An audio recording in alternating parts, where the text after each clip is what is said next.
Bienvenue pour cette petite vidéo pédagogique sur le fonctionnement du mental, le fonctionnement du stress. Donc cette vidéo est issue de mon programme de formation en méditation MBSR, donc sur la réduction du stress. Et donc on va voir à travers ce schéma comment fonctionne le mental, comment nous percevons une situation, comment l'information est traitée ensuite par le corps et le cerveau, ce qui peut amener donc du stress, des émotions fortes.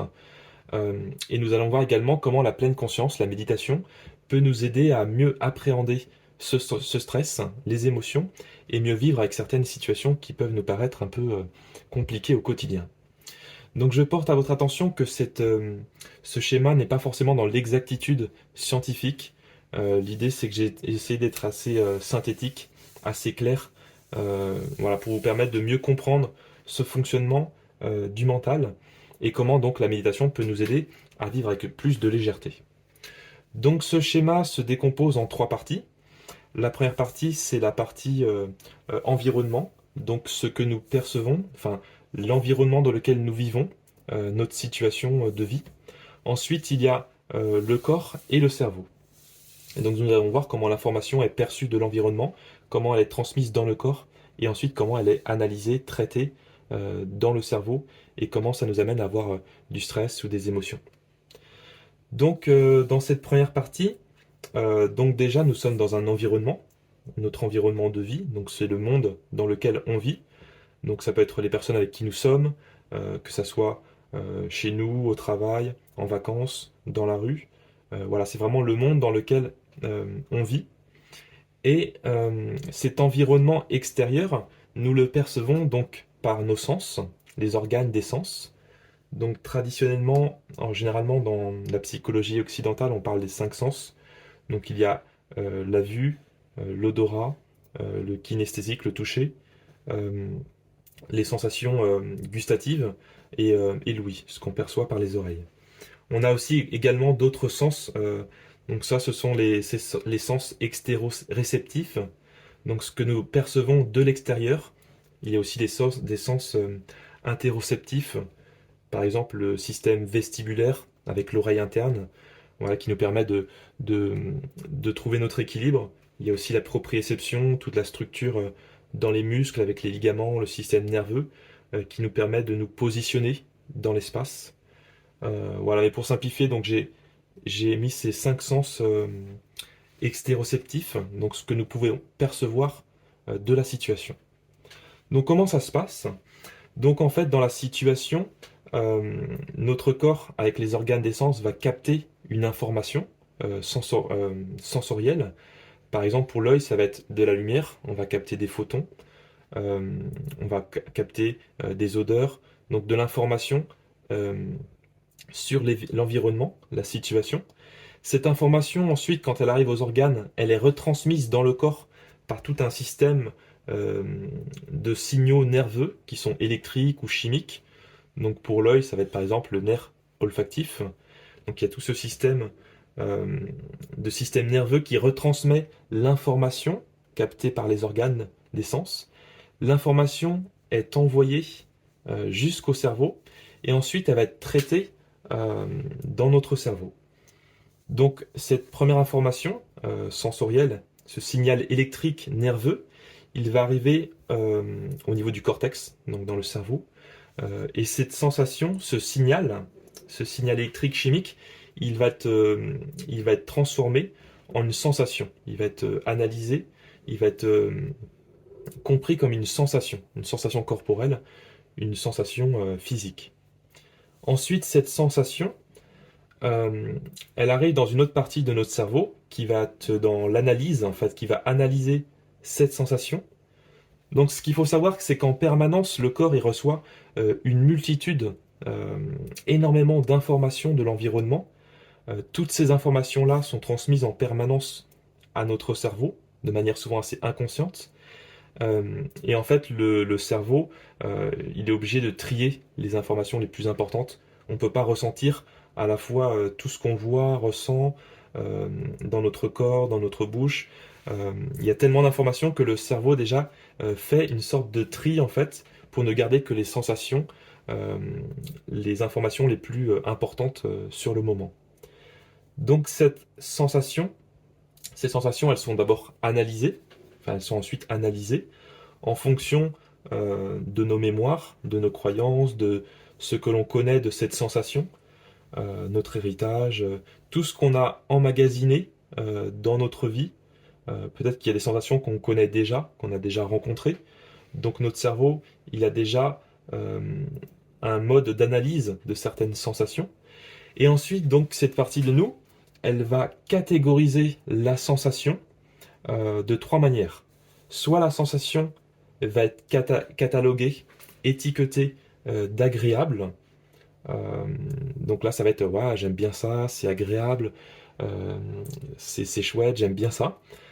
Soit le cerveau analyse la sensation de neutre, donc c'est quelque chose qui n'est pas forcément intéressant, il n'y a pas de charge agréable, désagréable, c'est un peu neutre. Ou alors la sensation peut être analysée dans quelque chose de désagréable. Là, ça va être ah, j'aime pas ça, j'aime pas cette sensation, c'est désagréable. Ensuite, en fonction de cette catégorisation, de cette étiquette qu'on met sur la sensation, euh, si on va être dans quelque chose d'agréable, donc toujours la situation nous envoie un stimuli qui est perçu par les organes des sens, l'information est retransmise par le système nerveux électrique ou chimique au cortex, la sensation, on perçoit une sensation qui est analysée, catégorisée, agréable, neutre ou désagréable. Et ensuite, donc, si la sensation est perçue comme agréable, ça va créer de l'attachement. Donc l'attachement, c'est ah j'aime bien ça, mais j'aimerais en avoir encore, j'aimerais en avoir plus, j'aimerais que ça continue. Finalement, on s'attache à cette sensation. C'est une tendance, l'attachement. Si on va être dans quelque chose qui est étiqueté, analysé comme neutre, on va créer du désintéressement. Donc cette sensation, elle n'est pas tellement intéressante. On va plutôt chercher autre chose. Et si la sensation est analysée et étiquetée comme désagréable, là on va être plutôt dans une dynamique de rejet. Donc une tendance, on va plutôt rejeter la sensation. Donc c'est j'aime pas ça, euh, j'en veux plus, je veux l'enlever, je veux me débarrasser de cette sensation. Et donc à la suite de tout cela, donc on arrive aux pensées et aux émotions.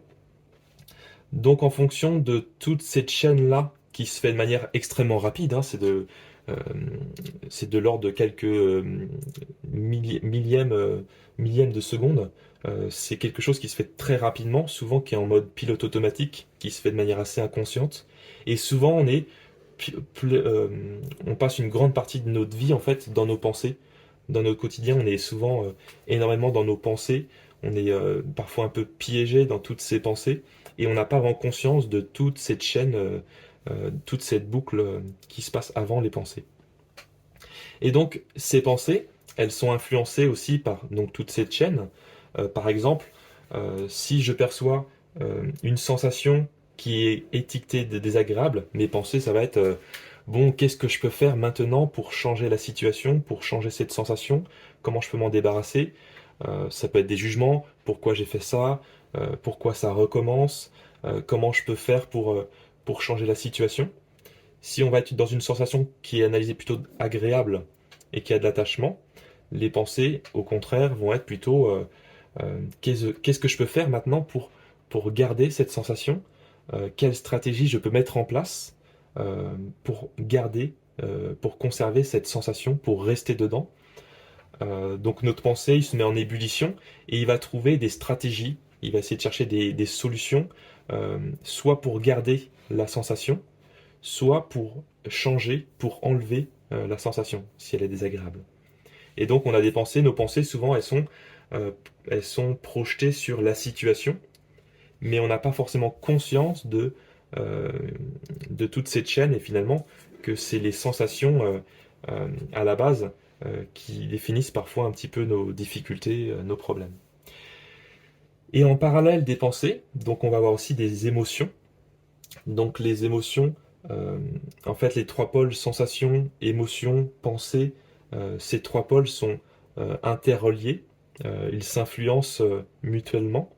Euh, mais les émotions, voilà, c'est que si je vais avoir une sensation qui est étiquetée de désagréable, Je vais avoir des pensées sur comment enlever la situation, la sensation. Et les émotions, par exemple, ça va être de la colère, de l'agacement. Sachant qu'ensuite, ces émotions, colère, agacement, on peut les ressentir aussi corporellement. Par exemple, quand on est en colère, parfois, on va avoir des sensations de crispation dans les épaules. Peut-être qu'on va ressentir une chaleur. Peut-être qu'on va ressentir les palpitations du cœur.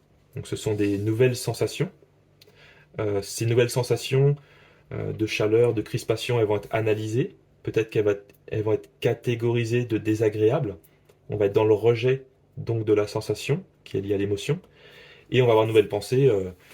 Pourquoi je suis tout le temps en colère, pourquoi j'arrive pas à gérer mes émotions, euh, pourquoi j'ai ces crispations dans les épaules, comment je peux faire pour enlever cette colère. Euh, et donc à la suite de ça, souvent on va être aussi dans des réactions, les réactions qui peuvent être un peu automatiques.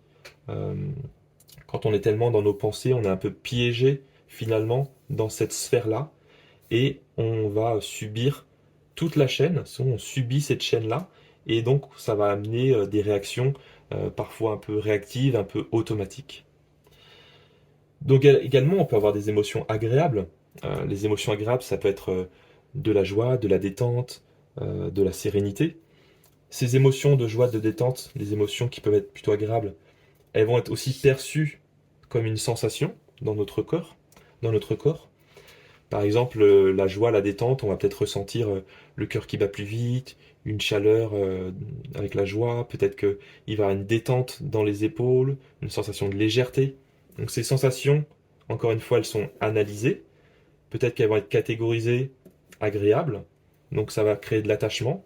Ah, c'est chouette d'avoir cette joie, cette détente. J'aimerais tout le temps rester dans cette joie, dans cette détente. On est attaché euh, à cette sensation. Et donc, comme on est attaché et que parfois la situation change, les sensations, tout est en mouvement constant, donc des fois la sensation change, et comme on est attaché à une sensation qui peut disparaître, peut-être que là justement ça va créer de l'inquiétude, de la peur que la sensation disparaisse. Donc à ce moment-là, on tombe dans une nouvelle émotion qui va être de la peur, et ensuite cette peur va être ressentie corporellement également, même physiologiquement, donc au niveau du corps il y a des réactions physiologiques qui vont être perçues comme une sensation, analysées. Par exemple, la peur, ça va être, on va ressentir peut-être une sensation euh, dans le ventre, un nœud dans le ventre. Cette sensation va être étiquetée, peut-être désagréable. On va être dans le rejet. Ah, j'aime pas cette douleur dans le ventre, j'aime pas cette peur, cette inquiétude. Qu'est-ce que je peux faire au niveau des pensées? Et là, on va être dans des stratégies, peut-être prendre un médicament, peut-être on va réfléchir, trouver une solution pour changer la situation, pour pouvoir ensuite changer la sensation et ne plus être dans quelque chose de désagréable. Donc voilà, je ne sais pas si c'est très clair, mais en tout cas, l'idée c'est de comprendre qu'il y a vraiment une boucle et que le problème c'est que ça se fait de manière tellement inconsciente et automatique quand on ne met pas l'attention dessus. On est souvent piégé en permanence dans nos pensées, donc avec le petit hamster qui tourne dans la tête, dans sa roue. On est piégé dans nos pensées et on subit finalement tout ce cheminement-là.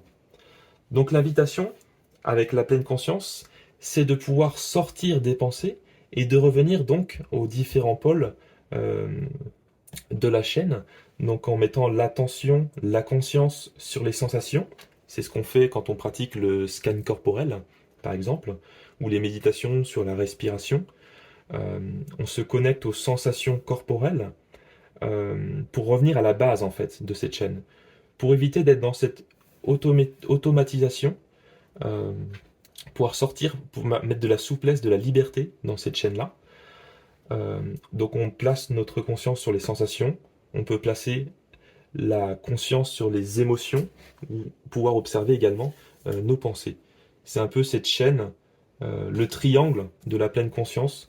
Il y a les pensées, les sensations corporelles et les émotions.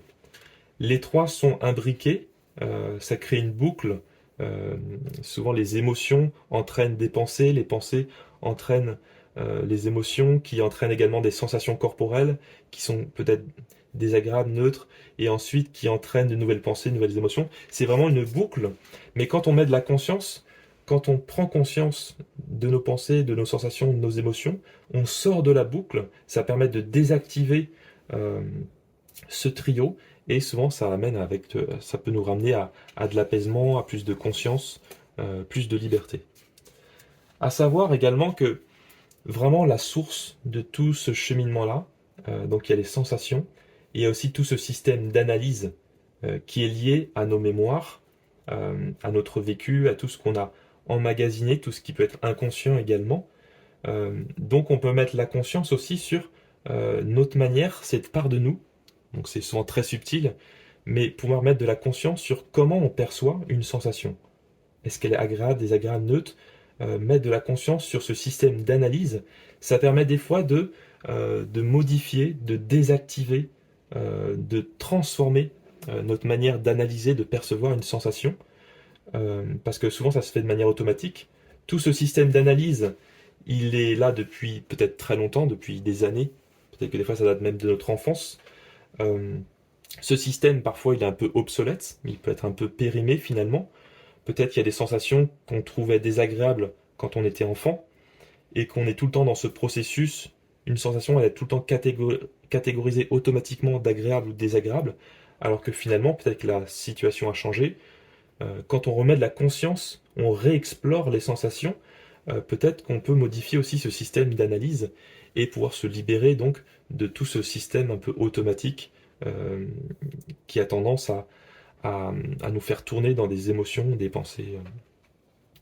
Donc par exemple, pour prendre un exemple par rapport à cela, si par exemple je suis dans ma situation chez moi et que je mange un gâteau, on va prendre l'exemple du gâteau. Euh, voilà, un bon gâteau sucré. Je coupe une part, je commence à manger le gâteau, donc je ressens, il y a une information, il y a les récepteurs sur la langue, dans la bouche. L'information est transmise de manière électrique chimique au cerveau, au cortex. La sensation, donc le cortex, il reçoit l'information chimique électrique, il la décode, il en fait une sensation, donc on perçoit une sensation, cette sensation du goût sucré dans la bouche, euh, la sensation de la texture du gâteau. Cette sensation ensuite elle est analysée, peut-être de manière un peu inconsciente, automatique. Peut-être que ce gâteau, j'en mangeais peut-être quand j'étais petit ou avec mes grands-parents, ou peut-être que ça représente le sucre, peut-être que c'est lié à la douceur, un moment de pause, de détente. Donc mon cerveau, il analyse cette sensation de manière un peu automatique et il la transforme en quelque chose, il la catégorise comme quelque chose d'agréable et je vais développer donc de l'attachement. Donc l'attachement, c'est oh, tiens, j'aimerais bien prendre une deuxième part.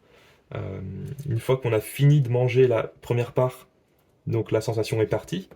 Mais comme on est attaché à la sensation, on reprend une deuxième part pour retrouver la sensation, pour garder cette sensation agréable. Et je vais manger une troisième part, une quatrième part, et peut-être tout le gâteau entier.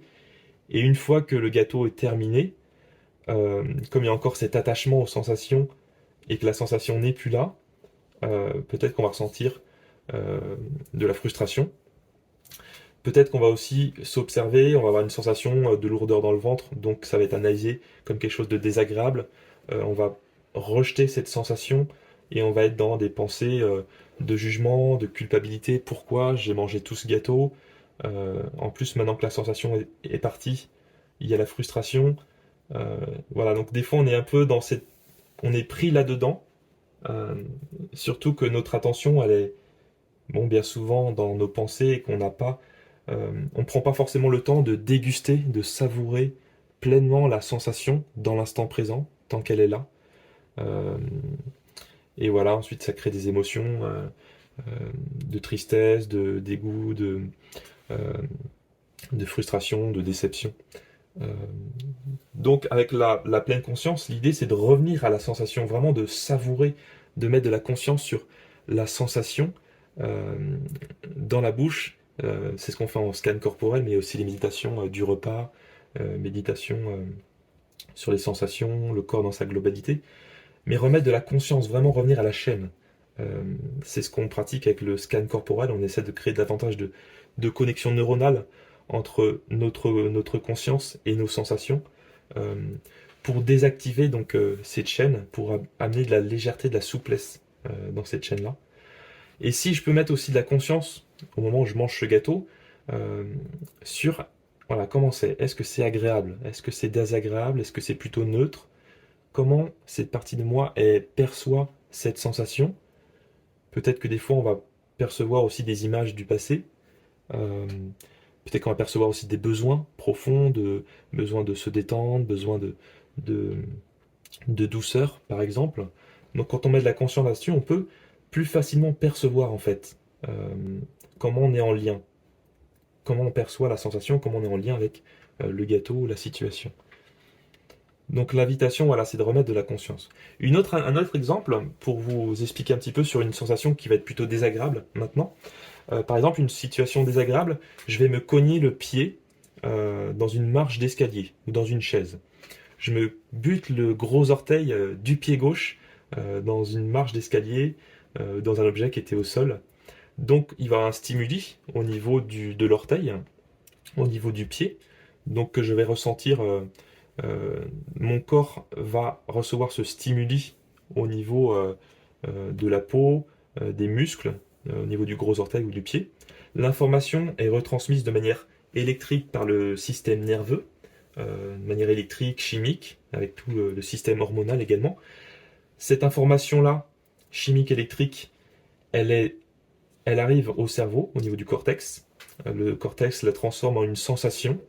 Cette sensation, donc qui est liée au gros orteil, cette sensation, elle est analysée. Notre cerveau, peut-être qu'on a une sensibilité particulière au niveau du pied.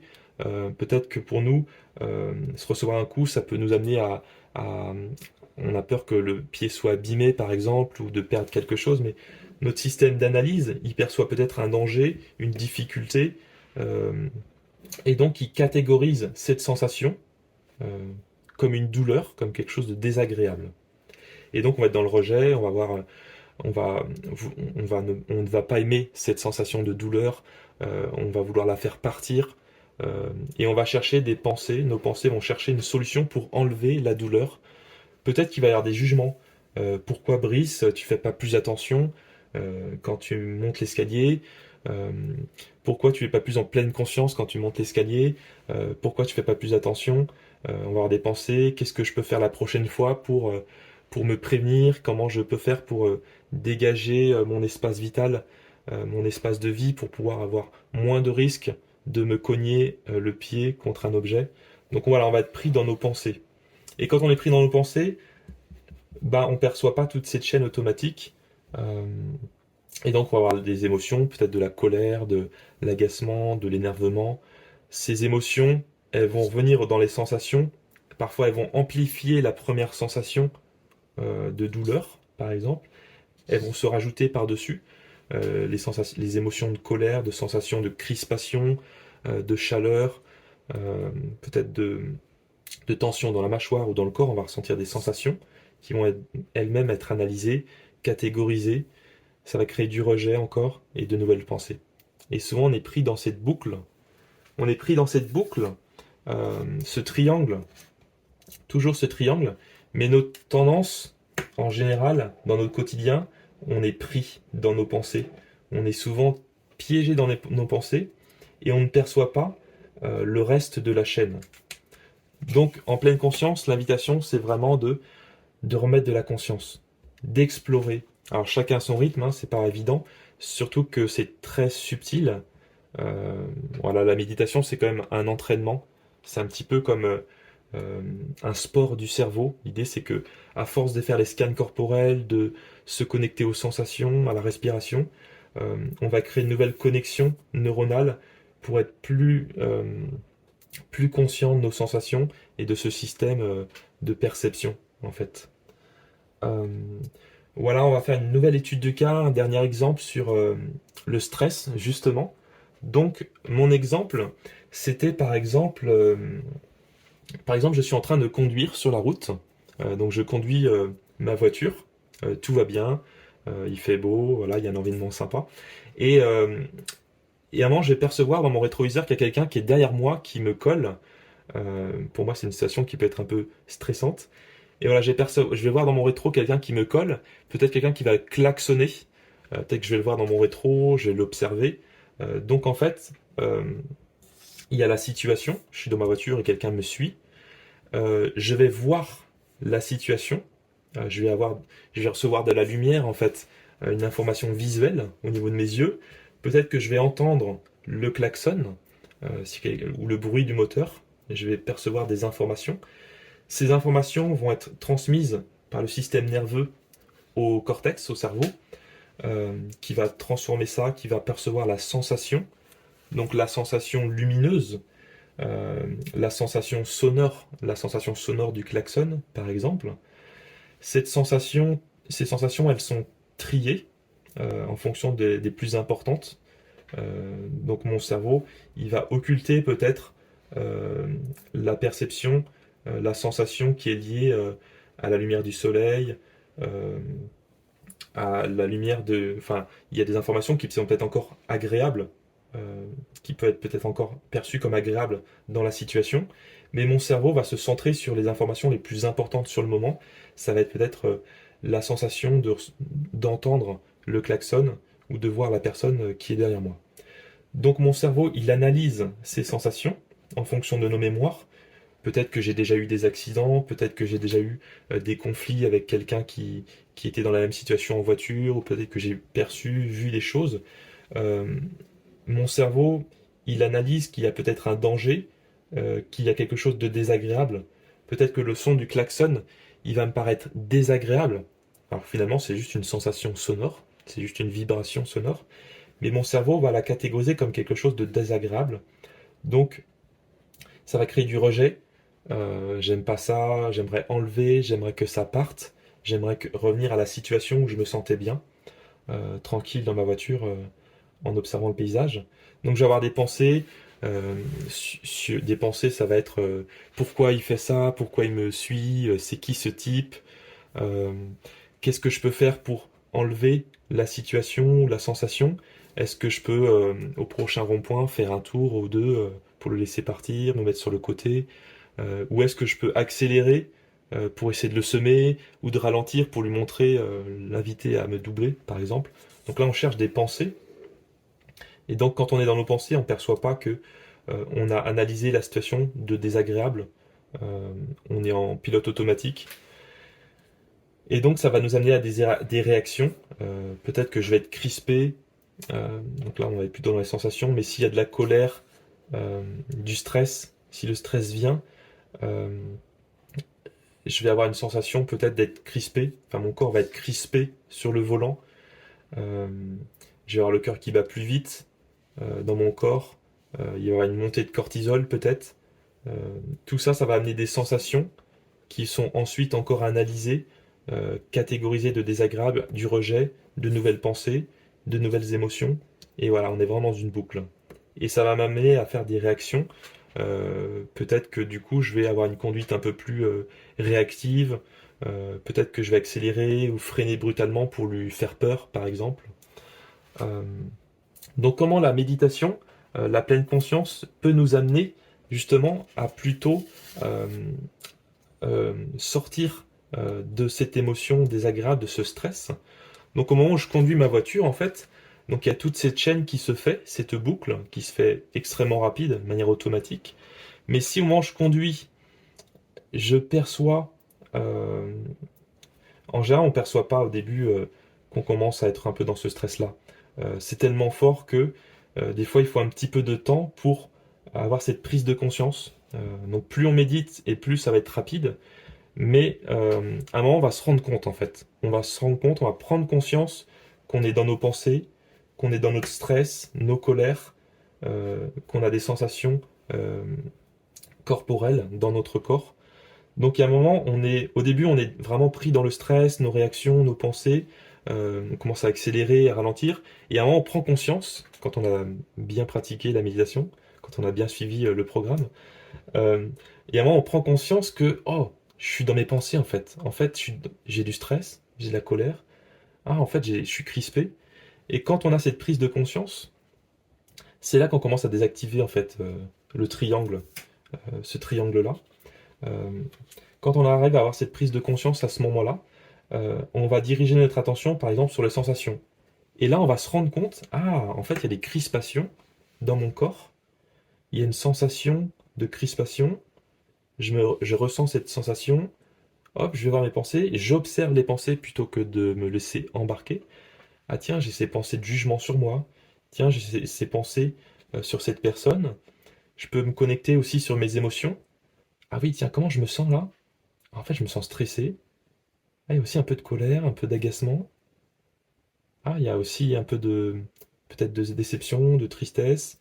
Euh, et voilà, dans cet événement, voilà, la réponse en conscience, euh, la méditation nous invite vraiment à nous connecter dans la situation. Ok, comment je me sens dans mon corps, mes sensations, comment elles sont, mes pensées, mes émotions. On peut aussi se connecter à notre système d'analyse. C'est souvent très subtil, mais voilà, comment, ah, j'ai une sensation dans mon corps, j'entends ce son du klaxon et j'observe la partie de moi qui catégorise de désagréable. Souvent, ça nous fait prendre conscience qu'on a peut-être des souvenirs en lien avec cette sensation. Par le passé, cette sensation a peut-être été associée à quelque chose de désagréable ou d'agréable. Mais en mettant de la conscience dessus, quand on voit ça, ça permet d'évoluer. Notre cerveau, il est très malléable. Notre cerveau, en permanence, il peut euh, se restructurer, se transformer. Et plus on met de la conscience là-dessus, et plus on donne de chance à notre cerveau de transformer notre système d'analyse, notre système de perception. euh, voilà. Et donc, voilà, quand on arrive vraiment dans cette situation où on est stressé, à prendre conscience de ce stress, à sortir du stress en observant nos sensations, nos émotions et nos pensées, euh, en général, ça désactive un peu cette boucle automatique. On sort, elle va se désactiver naturellement, et donc ça va permettre une réponse en conscience, une réponse consciente. Donc peut-être qu'en prenant conscience de tout ça, simplement on va se calmer. Peut-être que simplement on va juste regarder ailleurs que dans le rétroviseur. Euh, Souvent, quand on est dans ces réactions-là, nos sens sont en alerte, on va être focalisé dans le rétro, observer la personne, euh, comment elle est, comment sont ses sourcils, est-ce qu'il les fronce, est-ce qu'il sourit ou pas. Euh, on va être focalisé sur la situation. Alors que finalement, si on prend conscience de ça, peut-être qu'on pourrait juste regarder le paysage, la route, et ne pas faire attention à cette personne, par exemple. On pourrait aussi trouver une réponse consciente qui pourrait être de OK, voilà, je suis stressé, voilà, j'ai juste ralenti un petit peu, je vais attendre un endroit pour pouvoir me garer, et finalement, on va laisser partir la personne et pouvoir continuer notre chemin tranquillement. Euh, voilà, j'espère que ça a été assez clair pour vous. L'idée, c'est de vous permettre un petit peu de comprendre comment fonctionne ce système de perception, d'analyse du mental, euh, qui est lié aussi un peu à un concept de la psychologie bouddhiste. Il y a le grand concept de l'équanimité dans les concepts bouddhistes. Donc l'équanimité, c'est lié justement à ça. C'est part de nous qui analyse d'agréable, de désagréable, de neutre. Et l'équanimité, c'est d'arriver à juste se laisser traverser par la vie, c'est-à-dire voilà, vivre pleinement dans l'instant présent, ce qui est agréable, et ensuite les laisser aller. Et quand c'est quelque chose de désagréable, on est présent aussi à ce qui est désagréable, on ne se laisse pas emporter, mais on essaie de ne pas être dans le rejet. Et on essaie juste voilà, de vivre pleinement l'instant présent, et une fois que c'est passé, on passe à autre chose. Et ça donne plus de liberté aussi à ce qui peut venir à la suite, parce que quand on reste attaché à une sensation, ou qu'on reste piégé dans notre rejet, nos pensées, euh, finalement on laisse pas d'espace euh, pour le renouveau, des nouvelles sensations qui pourraient arriver également. Euh, donc voilà, j'espère que ce petit schéma a été assez clair. Bon, c'est peut-être un petit peu complexe, mais voilà, en tout cas, l'invitation, c'est donc de pratiquer la méditation, la pleine conscience, de voir comment on peut aussi dans notre journée observer nos réactions au stress, les moments où on est piégé dans nos pensées, on est en pilote automatique. Donc mettre de la conscience petit à petit dans notre quotidien, dans nos journées des fois sur des situations très simples, mais ça peut amener voilà, cette liberté et nous faire évoluer, permettre à ce cerveau de se restructurer euh, pour pouvoir vivre avec moins de stress et plus de légèreté. Voilà, je vous remercie d'avoir voilà, suivi un petit peu cette vidéo. J'espère que ça a été pour vous. Si vous avez des questions, besoin d'un éclaircissement, je suis toujours disponible pour vous en tout cas. Je vous souhaite une très belle continuation. À bientôt. Salut.